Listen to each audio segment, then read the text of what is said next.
গুগলে জুবিন দাক humming কিঙৰ title দিছে আৰু বহুতে কৈছে এইটো এটা মিছা কথা কিন্তু আমি লাইভ প্ৰুফ কৰিম লাইভ টেষ্ট কৰিম যে কথাটো সঁচা নে মিছা বলক স্ক্ৰিনত লাইভ টেষ্ট কৰিম তো ইয়াতে অপশ্যন আছে humming king of world humming king of India মই চাম পৃথিৱী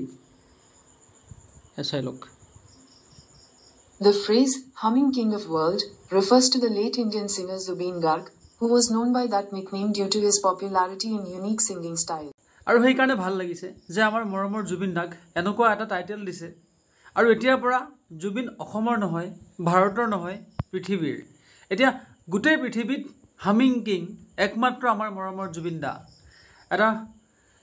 প্ৰশান্তি পাইছোঁ আচলতে